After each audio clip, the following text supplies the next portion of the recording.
상처 되시는 하나님을 경험하라. 기도하겠습니다. 하나님, 한 주 한 주 우리가 살아가면서 주님과 함께 가기 원합니다. 오늘도 주의 말씀으로 우리의 삶을 해석하여 주시고 주의 종이 듣겠나이다. 성령으로 감동된 이 말씀을 성령으로 깨닫게 하여 주옵소서. 종의 모든 부족함은 십자가에 이르도록 감추시고 오직 하나님의 영광으로 말씀하여 주옵소서. 예수님의 이름으로 기도합니다. 사도행전 강해를 계속 이어가고 있습니다. 53번째 시간이고요. 우리가 지난주에는 이 예루살렘에서 아시아에서 온, 에베소에서 온 유대인들의 그 거짓 선동으로 인해서 이제 사도 바울을 오해하게 만들고 죽이는 이 시간들을 보내고 있습니다.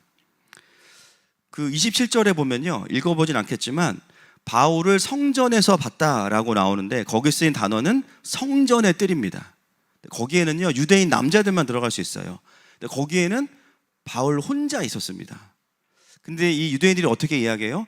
시내에서 이방인이었던 드로비모를 보고 아마 이 드로비모를 데리고 성전에 들어갔을 것이다 라고 추측을 하고 그것을 가지고 유대인들을 선동해서 사도 바울을 죽이려고 하죠.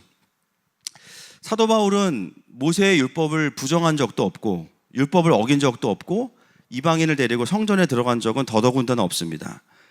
이방인의 뜰 이상은 들어간 적이 없어요.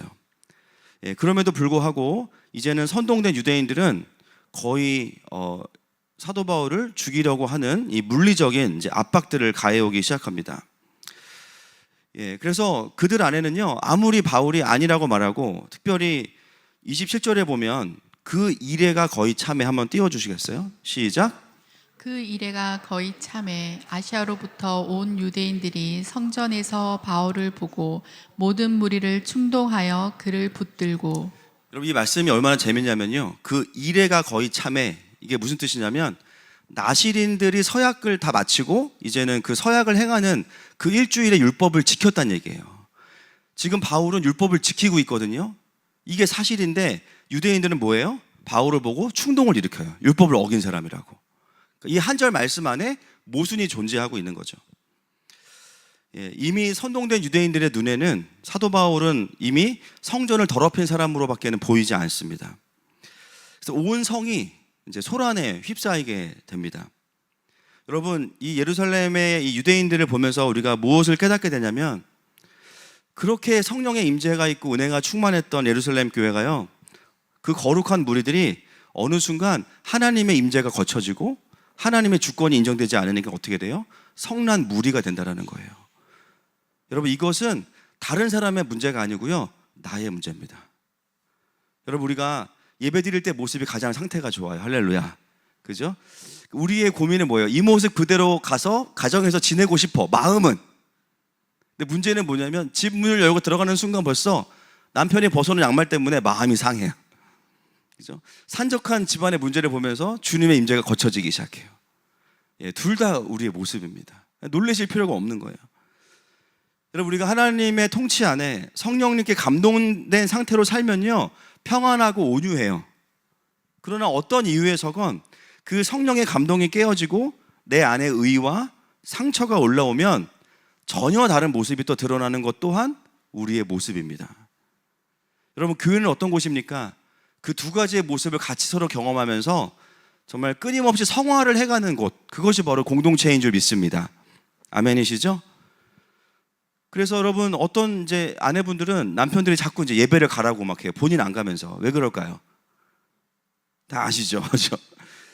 예배를 가야 돼. 우리 아내는 일단 예배를 가야 돼요. 그죠? 예배를 가야 되고, 그리고 항상 우리가 이제 어떤 마음이 있냐면 나는 화를 내면서 말을 한 적이 없는데 상대방은 화냈다고 느껴요. 이게 어려운 일입니다. 그죠? 나는 인격적으로 말했는데 상대방은 왜 화를 내? 이렇게 말을 해요.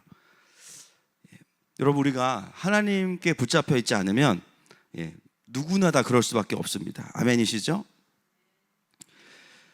예루살렘 교회의 성도들이 어느 순간 그 아시아에서 온 유대인들의 거짓말에 이성을 잃고 한순간에 성난 폭도가 되어서 정말 이 사도를 죽이려고 하게 됩니다. 근데 이미 사도 바울은 예루살렘에 오기 전에 알고 있었어요. 하나님의 사람들을 통해서 네가 거기에 가면 죽임을 받을 거야, 결박당할 거야, 다 듣고 왔습니다. 그리고 바울은 이런 상황이 처음이 아니기 때문에 너무나 익숙한 상황인 거예요. 문제는 뭐였냐면 예루살렘 교회는 이것을 스스로 해결할 수 있는 자정작용의 힘을 갖고 있지 않았다는 것이 큰 문제였죠. 그래서 하나님은 안디옥 교회를 새롭게 시작한 겁니다. 이제 오늘 우리가 봐야 될 것은 뭐냐면 이제 사도 바울은 성난 군중에 의해서 정말 목숨을 잃을 만한 일촉즉발의 위기에 있는데 하나님께서 어떻게 이 상황을 수습하시고 또 하나님의 나라의 기회로 사용하시는가, 그것을 살펴보겠습니다. 자, 31절 32절 보겠습니다. 시작.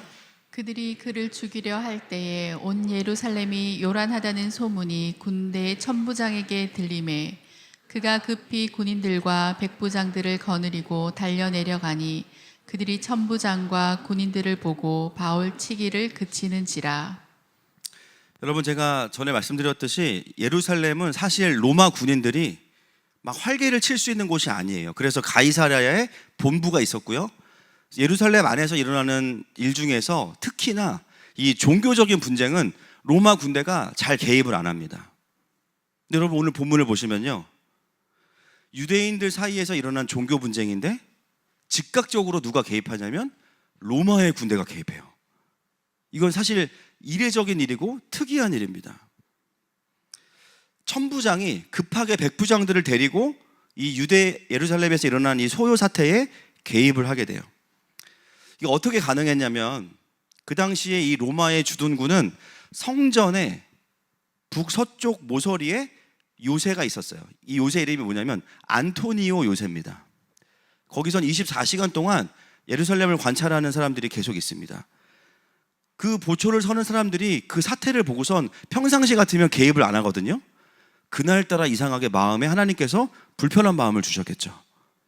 그래서 그냥 그 아랫선에서 보고되고 끝날 일이 천부장에게까지 보고가 돼서, 천부장이면 거의 가장 높은 리더거든요. 거의 치안센터의 센터장인데 이 천부장이 거기에 개입을 하게 됐어요. 이 사건 자체가, 이 천부장의 개입 사건 자체가 굉장히 놀라운 일입니다. 여러분, 우리 하나님 어떤 분이십니까? 하나님은 하나님의 부르심을 따라가는 자들을 보호하시는 하나님이십니다. 지금 유대인과 예루살렘 교회가 바울을 보호할 수 없는 상황이 되니까 어떻게 하셨냐면요, 로마의 군인을 동원해서 그 바울을 보호하시는 거예요. 로마의 군대가 하늘의 군대의 부르심을 받아서 움직이고 있어요. 여러분, 우리 하나님은 사방에서 나를 죽이려고 원수들이 달려들 때 하나님은 우리의 피난처가 되십니다. 로마의 요새가요, 바울의 요새가 된 거예요. 자, 시편 말씀을 같이 쭉 보겠습니다. 37편 39절부터 시작. 의인들의 구원은 여호와로부터 오나니 그는 환난 때에 그들의 요새이시로다. 고라 자손의 시 인도자를 따라 알라못에 맞춘 노래. 하나님은 우리의 피난처시오 힘이시니 환난 중에 만날 큰 도움이시라. 그 다음, 환난 날에 나를 부르라. 내가 너를 건지리니 내가 나를 영화롭게 하리로다. 그 다음, 내가 환난 중에 다닐지라도 주께서 나를 살아나게 하시고 주의 손을 펴사 내 원수들의 분노를 막으시며 주의 오른손이 나를 구원하시리이다. 아멘. 여러분, 우리 하나님은 환난 날에 우리의 피난처가 되십니다. 그분은 우리의 요새이시고 그분은 우리의 도움이십니다. 그래서 하나님은 우리에게 말씀하시는 거예요. 시편 50편 15절 말씀 시작. 환난 날에 나를 부르라. 내가 너를 건지리니 내가 나를 영화롭게 하리로다. 아멘. 환난 날에 네가 나를 부르면 내가 너를 건질 거야. 그리고 네가 나를 영화롭게 할 거야. 하나님 말씀하시는 거예요. 여러분, 우리의 인생을 살아가면서 사도 바울만큼은 아니겠지만 뭐 그런 분도 계실 수 있어요. 우리도 예측하지 못하는 크고 작은 환난과 고난과 핍박을 만날 때가 많습니다. 여러분, 그때는요, 힘들어서 인생을 포기해야 되는 때가 아닌 거예요. 어떤 때입니까? 피난처 되시는 하나님을 경험해야 되는 때입니다. 여러분, 우리 인생의 어려움 속에서 우리가 왜 상처에 묶이고 사람에게 묶이고 상황에 묶이고 두려움에 묶일까요? 하나님께서 나를 안 사랑하셔서가 아닙니다. 이유는 하나입니다. 하나님께 피하지 않아서예요. 하나님께 피하지 않아서. 제가 늘 집회 때마다 쓰는 예화 중에 하나가 그거죠.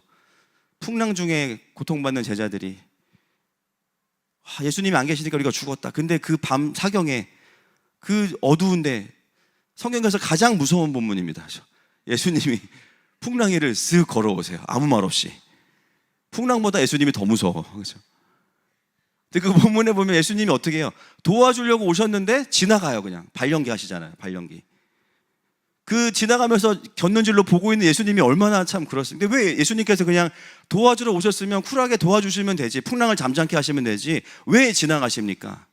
제자들로 하여금 예수님을 부르라고 하시는 거예요. 할렐루야. 여러분, 부르짖는 기도는 주님이 못 들으시기 때문에 크게 기도하는 게 아니에요. 내 안에 갈망을 터뜨립니다. 주님, 나는 주님이 필요해요. 이거를 터뜨리는 게 부르짖는 기도예요. 여러분, 우리가 어려움 가운데 상처에 묶이고 뒤로 물러가고 후퇴하고 넘어지는 이유는 하나님께서 안 도와주셔서가 아닙니다. 우리가 그분을 부르지 않기 때문입니다. 어떻게 해요? 하나님께 피하지 않고 내 의를 꺼내요. 내 노력을 꺼내요. 내 전략을 꺼내요. 그리고 환난을 내가 해결하려고 합니다. 여러분, 우리의 의와 노력은 그렇게 뿌리가 깊지 않습니다. 내가 해결하려고 하면 잠시 해결되는 것 같지만 그것이 끝나고 나서도 하나님과의 관계가 깊어지진 않는 거예요. 마태복음 13장 21절 말씀 시작. 그 속에 뿌리가 없어 잠시 견디다가 말씀으로 말미암아 환난이나 박해가 일어날 때에는 곧 넘어지는 자요. 우리가 할 수 있는 건 뭐냐면 내 의로 할 수 있는 거는요, 잠시 견디는 건 가능한데요, 그것도 오래 못 견딥니다. 결국은 어떻게 돼요? 넘어져요. 말씀만이 우리의 힘인 줄로 믿습니다. 내 삶에 다가오는 그 태풍들을 내가 정면으로 맞서겠다. 어떻게 돼요? 사단의 정죄와 참소와 조롱을 다 받아서 말 그대로 너덜너덜해지는 거예요. 여러분, 하나님 앞에 피하는 것이 지혜인 줄 믿습니다. 그래서 기도의 자리는 피난처인 겁니다. 그거는 도피하는 게 아니에요. 무력한 것도 아니에요. 가장 지혜로운 겁니다. 가장 빨리 회복하는 겁니다. 하나님의 그 피난처에 도피성읍으로 오면요, 어떻게 돼요? 원수들이 나를 찾지 못합니다. 그래서 어떤 상황이 펼쳐지건 간에 제일 먼저 해야 될 거, 하나님의 보호하심 안으로 들어갈 수 있기를 도전하고 축복합니다. 일단 내 영이 보호를 받아야 일어날 수가 있는 거예요. 여러분, 지금 삶 속에서 어떤 또 힘든 점들, 어려운 점들 있으십니까? 때로는 어떻게 생각하냐면요, 내가 이 문제 때문에 예배가 힘들다고 생각할 때가 있어요. 내가 이 문제 때문에 기도가 막혔다고 생각할 수 있어요. 여러분, 그 또한 사단의 거짓말입니다. 아멘입니까? 예배에는 상황에 따라서 되고 안 되는 것이 아니에요. 왜 내 예배를 성령님이 아니라 상황에 주권을 넘겨줍니까? 여러분, 예배할 준비가 다 돼서 예배할 수 있는 사람들 많지 않습니다. 아마 제가 오늘 다 못 들어봤지만 오늘 아침에도 다들 엄청난 전쟁을 하고 오셨을 거예요. 풀어질지어다. 그죠? 하다못해 너무 평안해서 늦잠 자. 그죠? 오면서 유튜브로 찬양하고 막 들어오면서 이어폰 빼고 들어오고 막 버스가 왜 이렇게 늦게 오는 거야? 일주일 동안 부부가 아무 문제 없었어. 주일 아침만 되면 항상 이게 참 힘들어. 그죠? 늦게 준비하는, 아니 눈썹은 와서 그래도 되잖아. 그죠? 왜 주일 아침에 5초 반상을 내고 그래? 교회 가야 되는데. 온갖 정말 예배할 수 없도록 하는 상황 너무나 많아요. 사람과의 관계의 문제, 막 상처의 문제. 여러분, 거기에 마음을 빼앗기다 보면 어떻게 되냐면 상황에 의해서 예배가 조종받기 시작하는 거예요.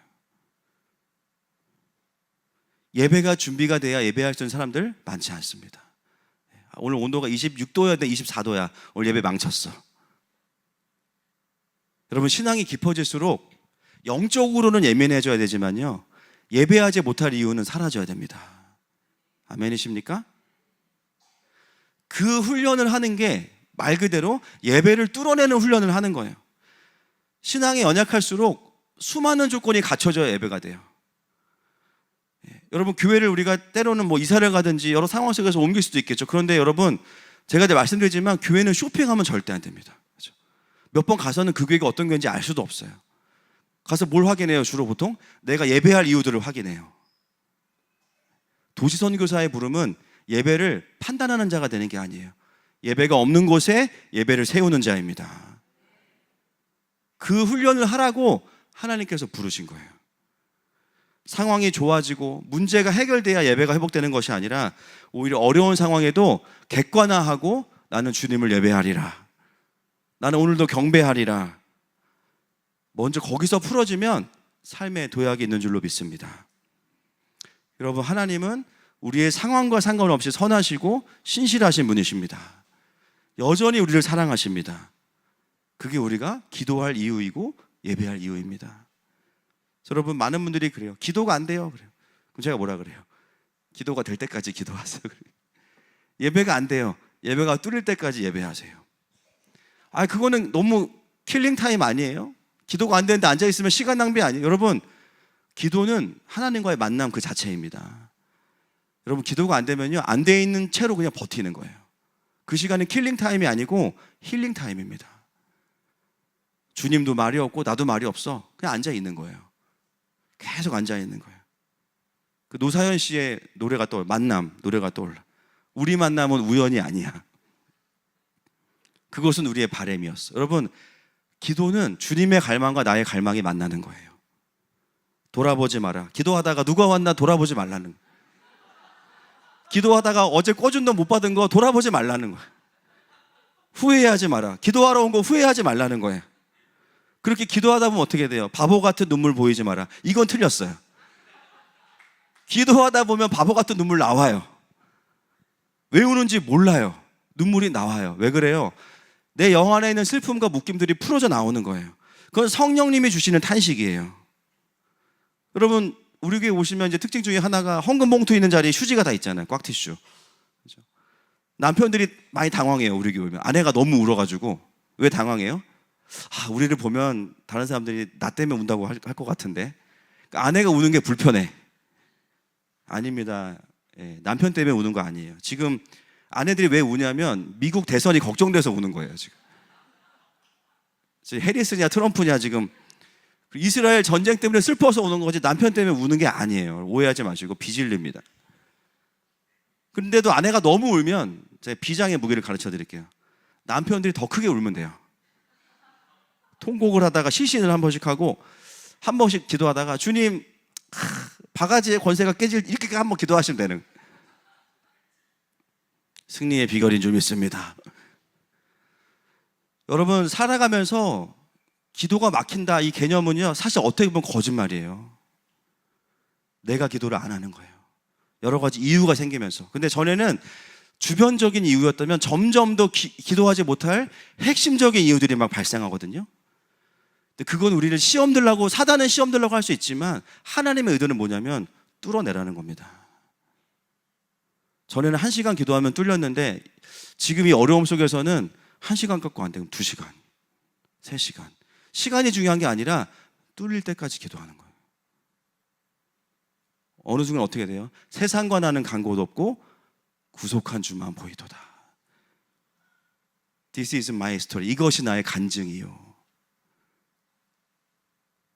나 사는 동안 끊임없이 구주를 찬송하리로다. 가정 때문에, 때로는 교회 때문에, 재정 때문에 어려워서 기도하러 왔다가 경배로 끝나는 게 기도입니다. 기도하려고 하면 답답하고 정죄와 원망이 올라오십니까? 그걸 해결하고 기도하려고 하지 마시고요, 그냥 하나님께로 피하십시오. 주님, 제가 지금 난처합니다. 제가 지금 곤란합니다. 왜냐하면 주님이 다 아시니까. 그냥 하나님 앞에 엎드리는 거예요. 그게 바로 피난처 되시는 하나님을 경험하는 신앙인 줄 믿습니다. 그 자리에서부터 다시 내 삶 가운데 하나님께서 새 일을 행하실 줄로 믿습니다. 오늘 예배하지 못하게 하는 모든 문제들은 강력한 경배의 마음 가운데 뚫어질지어다. 피난처 되시는 하나님을 경험케 될지어다.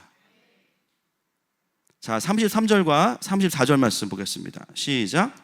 이에 천부장이 가까이 가서 바울을 잡아 두 쇠사슬로 결박하라 명하고 그가 누구이며 그가 무슨 일을 하였느냐 물으니 무리 가운데서 어떤 이는 이런 말로 어떤 이는 저런 말로 소리치거늘 천부장이 소동으로 말미암아 진상을 알 수 없어 그를 영내로 데려가라 명하니라. 아멘.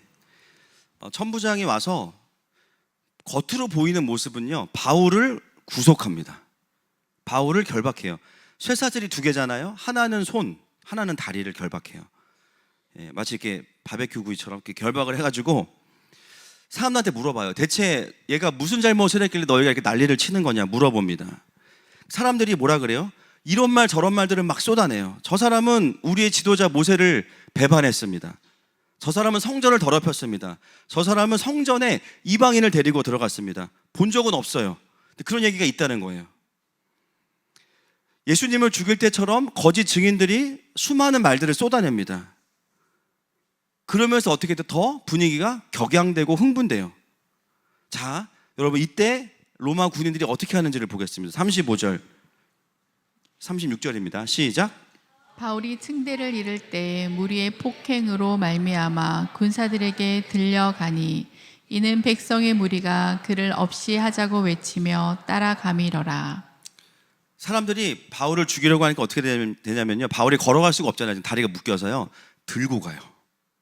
메고 가니라 이렇게 나옵니다. 바울을 구속한 건지 구원해 주는 건지 그죠? 그렇지만 정확히 보면 바울은 로마 군대에 의해서 보호받고 오히려 걸어갈 수 없으니까 들고 갑니다. 더 안전하게 옮겨가는 거예요. 여러분, 이게 하나님께서 하시는 일입니다. 하나님, 저는 지금 묶여 있어요. 저는 1도 믿음을 쓸 수 없어요. 하나님께서 어떻게 하세요? 여러분을 그냥 들고 가세요. 하나님의 마음 안으로, 그분의 임재 안으로 들고 가세요. 하나님, 저는 상처가 너무 깊어요. 나 너무 힘들어요. 내 생각에는 이거 회복하려면 한 15년 걸릴 것 같아요. 말이 끝나자마자 주님 어떻게 하세요? 들고 가세요.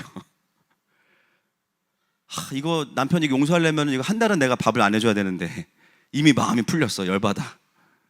주님이 들고 가세요.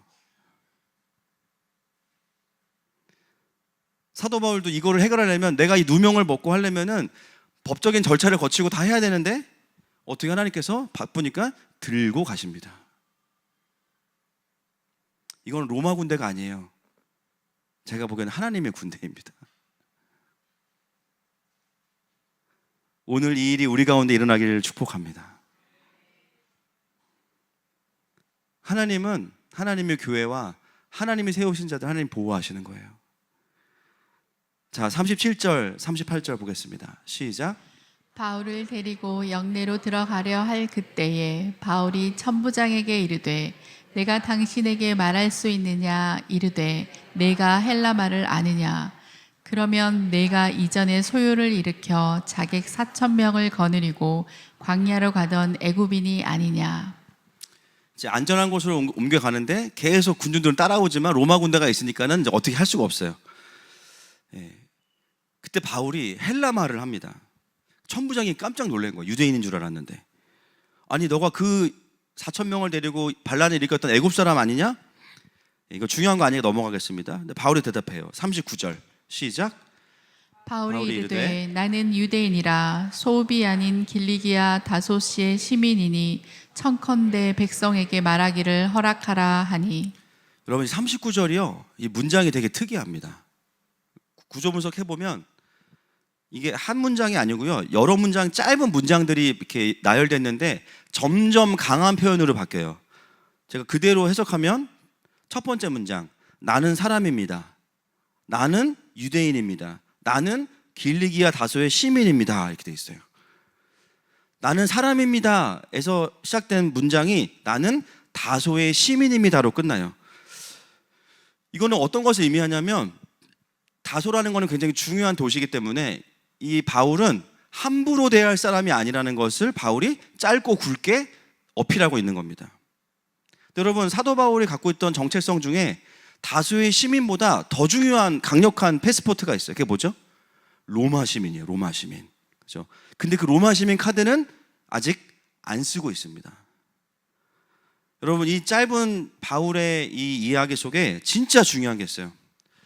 원래 바울의 성격이라면 바울은 누구보다 자기 의가 강한 사람이기 때문에 이게 해결이 안 돼가지고 구원받은 이후에도 계속 하나님 다루시잖아요.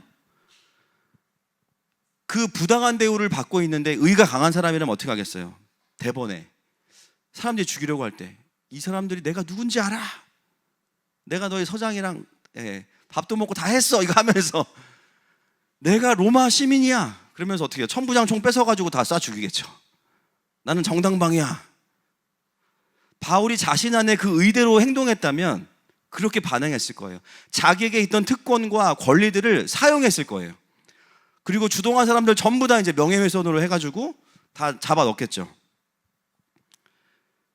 근데 바울을 보면서 느끼는 건 뭐냐면, 바울은 자신이 가지고 있던 능력이나 자신의 화려한 스펙이나 재능과 권한을 어디에 쓰냐면 자기의 억울함을 푸는 데 쓰는 게 아니라 복음을 전하는 데 씁니다.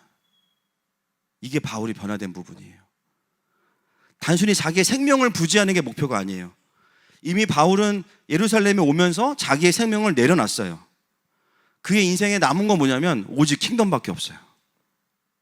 이제 예수님과 그분의 나라를 위해 내가 내 인생을 바치겠다. 그동안 자기가 쌓아왔던 화려한 모든 것들을 다 어디에 정렬시키냐면 그분의 나라를 위해서 정렬시키고 있습니다. 바울의 존재가 구원받은 이후에 하나님 앞에서 얼마나 많이 그동안 다루어졌는지가 여기서 드러나는 거예요. 여러분, 우리의 의가 강하면 하나님 일 하기가 힘들어요. 일이 안 되는 건 아니에요. 주님은 주님 일을 하시기 때문에 우리를 통해 얼마든지 일하실 수 있어요. 그런데 뭐냐면 하나님께 쓰임받는 내가 의가 강하면요 힘들어요. 하나님 일을 하면서도 관계 문제, 분노 문제 해결 안 됩니다. 정말 내가 은혜로 구원받았고 하나님의 통치를 인정하고 있다면 하나님 반드시 그 사람의 의의 문제를 성화의 삶을 통해서 반드시 다뤄가고 계세요. 어디서? 공동체 안에서. 세상은 그런 모습을 보면서 저 사람 분노 조절 장애야 말하겠죠. 우리는 알아요. 아직 죄성이 있지, 의가 있지, 주님이 다루실 거야. 그걸 이해할 수 있는 유일한 공동체가 어디예요? 교회입니다. 예수님의 몸인 교회. 성화되어져 가고 있다는 거예요. 그래서 하나님 안에서 의가 다루어진 사람들은요, 내가 무시당하는 것은 괜찮아. 그러나 내 안에 예수님이 무시당하는 거는 못 참아요. 그분을 위해서 내가 희생되더라도 내 삶을 그분께 맞추는 게 기쁨입니다. 내가 낮아져도 주님의 나라가 확장되는 거라면 그게 진짜 기쁜 거예요. 그리고 필요할 때는 하나님이 나에게 주신 것들을 사용해서 그분을 높이고 복음을 전하는데 사용할 수 있어야 됩니다. 여러분, 그게 되려면 나의 정체성이 진짜 하나님의 자녀로서 굳건하게 서 있어야 돼요.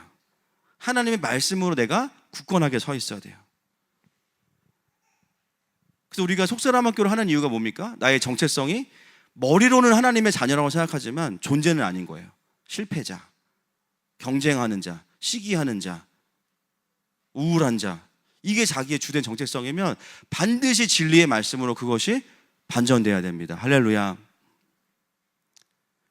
내 의가 죽고 내 자아가 부서져야 복음이 복음되는 겁니다. 제가 내 의로 살아가는 사람들의 특징, 무슨 심리? 첫 번째가 보상 심리, 두 번째가 보복 심리. 늘 보상을 해주지 않으면 화가 안 가라앉아. 보상 심리. 내가 한 일은 꼭 인정을 받아야 돼. 보상 심리. 그리고 복수를 안 하면 잠을 못 자. 보복 심리. 오늘 제가 보너스로 또 하나 가르쳐 드릴게요. 그 반대의 성향입니다. 죄의 삭은 사망이기 때문에 남을 죽이든지 나를 죽이든지 하는데요, 이런 부분도 자기 의예요. 뭐냐면 피해의식. 내가 안 되는 이유는 쟤 때문이야. 쟤만 없으면 내가 잘 될 거야. 때로는 그 형제와 자매 사이에서도 그게 일어나요. 누가 조금만 수군거리면 나한테 이야기하는 것 같아. 그러니까 어떻게 사람들을 자꾸 피하게 되죠. 그래서 피해의식입니다. 죄송합니다. 그리고 졸리신 것 같아가지고. 두 번째는 뭐냐? 자책감이에요. 자책감. 나 때문이야. 뭐 아닌 건 아닌데, 그죠? 그게 성령님이 주시는 회개와 돌아봄으로 인해서 성장으로 가면 괜찮은데요, 끊임없이 칼을 가지고 자기를 찌르는 거예요. 우리 가족이 어려운 이유 나 때문이야. 교회가 어려운 이유 나 때문이야. 그래서 주님이 필요하고 은혜가 필요한데 끊임없이 내가 책임져야 된다고 생각하는 거예요. 그래서 베드로는 회개를 했지만 가룟 유다는 후회를 했습니다. 그리스도인은 후회하는 인생이 아닙니다. 할렐루야. 회개함으로 열매를 맺는 인생인 줄로 믿습니다. 결국은 뭐예요? 남을 죽이든지 나를 죽이든지 중에 하나를 하고 있다면 십자가의 보혈로 멈추어질지어다. 사망의 루틴 안에 들어가 있으면 안 되는 거예요. 여러분, 사도 바울은 자기가 사랑했던 동족 유대인들이, 때로는 자기와 함께 사역했던 그 유대인들이 그 누구보다 사울을 죽이려고 달려듭니다. 얼마나 큰 거절감과 위기의식이 있었겠어요. 또 마음속에 너희들이 나한테 율법을 가지고 이야기한다고? 나한테 율법을 배운 사람들인데? 그는 바리새인 중에 바리새인이었죠. 어떻게 나한테 이럴 수 있지? 그렇게 반응하지 않았어요. 오히려 그런 유대인들에게 더 긍휼함을 가지고 있었고, 그들에게 어떻게 하면 복음을 전할까를 고민했던 사람이 사도 바울입니다. 그러니까 사도 바울은요, 어느 순간 그 강력했던 의가 은혜로 완전히 꺾여가지고요, 점점 더 하나님께 사로잡힌 하나님의 사람이 되어져 가고 있었던 거예요. 만약에 그가 그 거절감과 상처에 쩔어 있었다면 남은 이 전도 여행의 과업은 이룰 수 없었을 겁니다. 사도 바울은 어떻게 사람들 불러 모아가지고 복수하러 다니면서 사도행전은 안타깝게 막을 내렸겠죠. 성경에 그렇지 않은 대표적인 리더가 누구였냐? 모세였습니다. 그죠? 출애굽기 2장 11절부터 15절 시작. 모세가 장성한 후에 한 번은 자기 형제들에게 나가서 그들이 고되게 노동하는 것을 보더니 어떤 애굽 사람이 한 히브리 사람 곧 자기 형제를 치는 것을 본지라. 좌우를 살펴 사람이 없음을 보고 그 애굽 사람을 쳐 죽여 모래 속에 감추니라. 이튿날 다시 나가니 두 히브리 사람이 서로 싸우는지라. 그 잘못한 사람에게 이르되 내가 어찌하여 동포를 치느냐 하매 그가 이르되 누가 너를 우리를 다스리는 자와 재판관으로 삼았느냐? 내가 애굽 사람을 죽인 것처럼 나도 죽이려느냐? 모세가 두려워하여 이르되 일이 탈로 되었도다. 바로가 이 일을 듣고 모세를 죽이고자 하여 찾는지라. 모세가 바로의 낯을 피하여 미디안 땅에 머물며 하루는 우물 곁에 앉았더라. 아멘. 모세의 정체성은 이스라엘을 구원하는 자였습니다. 어렸을 때부터 그렇게 훈련받았어요. 근데 그의 인생에 정말 힘든 시간이 찾아왔어요. 자기는 히브리인들을 구원해주기 위해서 최선을 다했는데요, 돌아온 열매가 뭐예요? 누가 너를 우리의 판단자로 세웠냐는 거예요. 이 한마디는 40살이 된 모세의 인생의 모든 정체성을 완전히 무너뜨리는 메시지입니다. 자식을 열심히 키웠어요. 어느 날 자식이 딱 들어와서 그래요. 아빠가 나한테 해준 게 뭐가 있어? 네, 벌써 충격적이야, 그렇죠? 엄마가 나한테 해준 게 뭐가 있어?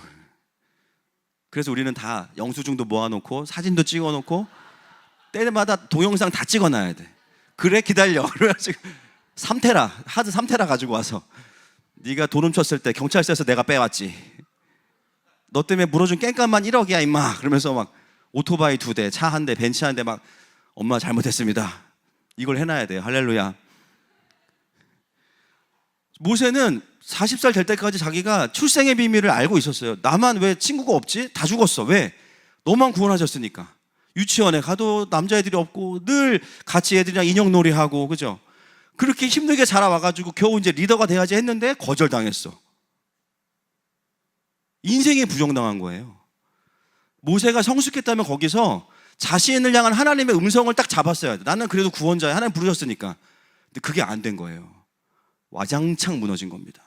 어떻게 해요? 도망갔어요. 어떤 인생이 됐어요? 우물 곁에 앉아가지고요, 우울한 인생이 된 거예요. 거기서 결혼하고 이방 여인과 낳은 자녀의 이름 게르솜. 나그네다. 나그네. 무슨 뜻이에요? 난 아무것도 아니야. 그냥 언제 죽을지 몰라. 심각한 우울증이 모세에게 온 거죠. 그의 정체성은 구원자에서 거절받은 자, nothing, 아무것도 아닌 사람이 된 겁니다. 어디에서 실패했냐면 하나님의 음성에 마음을 열고 사람의 메시지에는 마음을 닫았어야 됐는데 거꾸로 한 거예요. 하나님의 음성은 안 듣고 사람의 음성만 들은 거예요. 여러분, 우리의 정체성이 무너지는 이유는 하나님의 음성을 듣다가 어느 순간 거기에 문을 닫고 세상의 음성에 마음을 열기 때문이에요. 우리의 마음속에 비진리가 들어오도록 허락했기 때문입니다.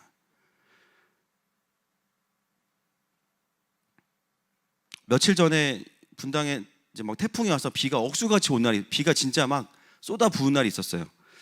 제가 교회 사무실에 있다가 화장실 가는데 요 길에 1억이 넘는 외제차가 딱 서 있는 거예요. 와, 차 멋있다. 그랬는데 그 억수같이 비가 오는데요. 뒷문 유리창이 양쪽이 다 활짝 열려 있는 거예요. 와, 이분 재벌이구나. 너무 마음이 급해가지고 전화를 해줘야겠다고 싶어서 막 전화번호 찾는데 전화번호가 없어. 와, 너무 마음이 어려운 거예요. 근데 어떻게 방법이 없잖아. 그래가지고 너무 이제 어려워서 어떡하지 하다가 이제 그냥 뭐 할 수가 없어가지고 2시간 있다 갔는데 저는 그날 놀라운 일을 경험했습니다. 창조의 목적과 다른 정체성이 바뀌는 걸 경험했어요. 그 멋진 외제차가 굉장히 비싼 수족관이 돼 있는 거예요. 막 낙엽 떠다니고 막, 와, 이거 차라리 침수가 됐으면은 덜 억울한데 이거는 뒤 유리창을 열어놔가지고 너무 슬픈 거죠. 그 차가 지금 안 보이는데, 여러분, 우리의 존재는 하나님께 우선 열려 있어야 됩니다. 아멘이십니까? 세상의 비진리가 들어올 때는 닫아야 돼요. 이걸 거꾸로 하잖아요. 정체성이 바뀌어버려요. 사단이 우리를 어떻게 조종할 수 있어요? 마음을 잡으면 조종할 수 있어요. 믿음을 무너뜨리면 조종할 수 있어요. 정체성을 무너뜨리면 조종할 수 있어요. 하늘은 닫고 사단에게 마음을 열면 비진리와 참소가 내 안에 들어와서 우리를 묶어버립니다. 여러분, 한 주간 살면서 어려워질 때 뭐예요? 회사에서 나는 누구인가? 가정에서 나는 누구인가? 공동체에서 나는 누구인가? 사람들이 우리에게 하는 말들 중에 건강한 피드백도 들어야 될 게 있습니다. 기독교인들이 불통이 되면 안 돼요. 근데 어떤 메시지들은 의도적으로 사단이 우리에게 아주 심어놓으려고 작정한 메시지들이 들어와요. 그런 메시지들은 대적하셔야 됩니다. 무능한 사람, 할 수 없는 사람, 실패할 사람, 마무리 못할 사람, 수많은 메시지가 들어요. 어떻게 돼요? 어느 순간 미디안으로 도망가서 우물가에 앉아있는 나를 발견하게 되죠. 여러분, 사도 바울이 그 다소의 시민권을 그렇게 쓸 수 있었던 이유, 나중에 로마의 시민권을 쓸 수 있었던 이유는요, 그 자부심 때문이 아닙니다. 이것 때문이에요. 빌립보서 3장 20절 말씀 시작. 그러나 우리의 시민권은 하늘에 있는지라 거기로부터 구원하는 자 곧 주 예수 그리스도를 기다리노니. 아멘. 우리의 시민권은 하늘에 있습니다. 그것보다 값진 것이 없어요. 그것보다 귀한 것이 없어요. 만왕의 왕이신 그분의 자녀됨, 할렐루야. 죄와 영원한 지옥으로부터 구원받은 자녀됨.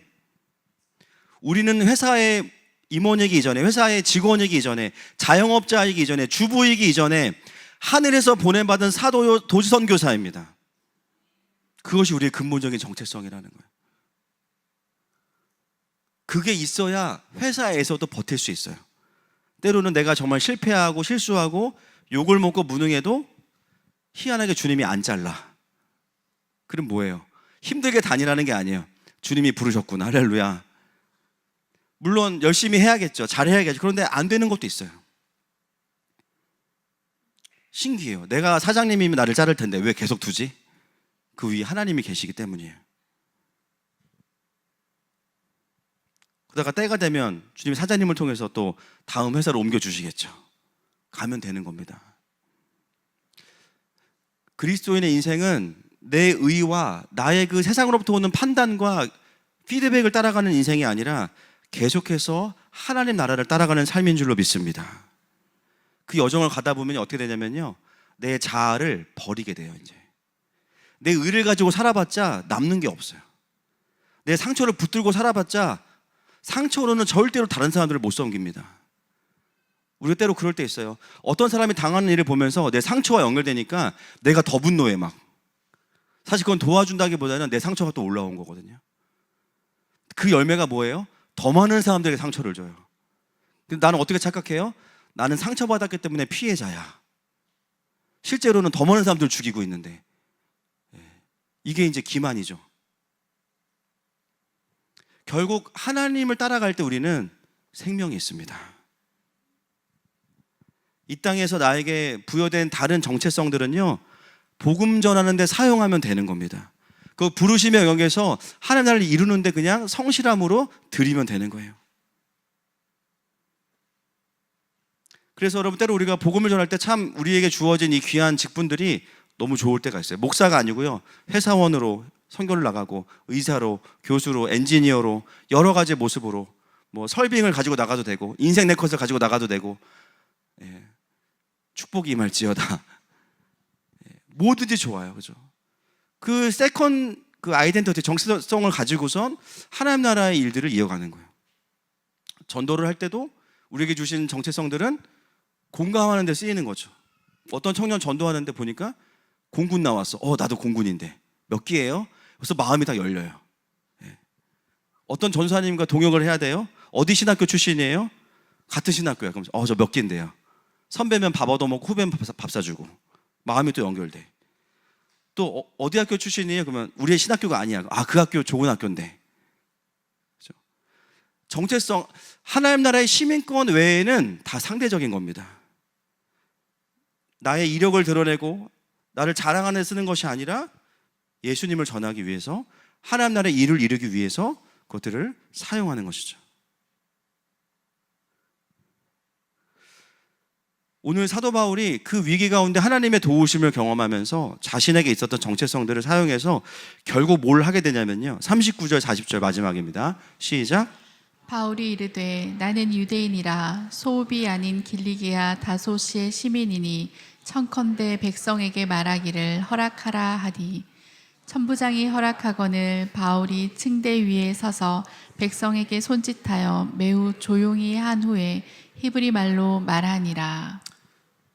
놀라운 일이 벌어집니다. 절대로 바울의 말을 들을 것 같지 않던 그들이 잠잠해졌어요. 사도 바울에게 마이크가 주어지고 기회가 주어졌어요. 바울이 그 기회를 어떻게 사용해요? 아닙니다, 그 얘기예요? 아니에요. 간증하고 예수님 복음 전합니다. 여러분, 하나님은 이런 분이세요.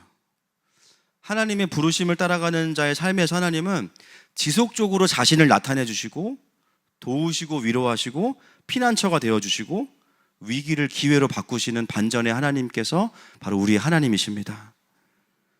여러분, 사도 바울이 예루살렘에 가기 전에 한 고백이 바로 사도행전 20장 24절이거든요. 같이 한번 읽겠습니다. 시작.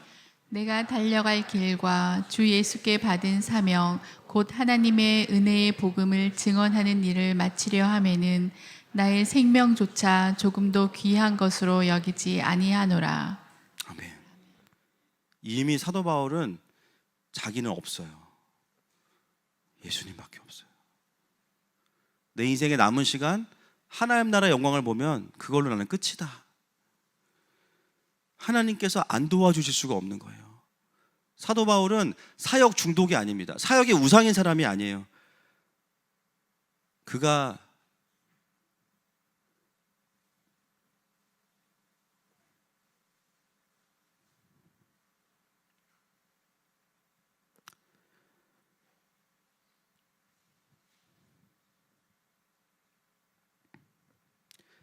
생명 다해 사랑하는 하나님께서 맡기신 일이기 때문에 결코 그 일은 가벼운 일이 아닌 겁니다. 자아 실현하려고 사역하는 거 아니에요. 그 일을 하나님이 맡기셨기 때문이에요. 제가 새벽에도 나눴지만 한 목장 리더분의 고백이 제 마음에 아직도 먹먹함이 있어요. 교회가 어려울 때, 또 이런 말 저런 말들이 들려올 때 기도해도 아무것도 안 보여주시고 잘 모르겠지만 버틸 수 있었던 것은 뭐냐면 하나님께서 주신 직분, 서리 집사, 1년 서리집사.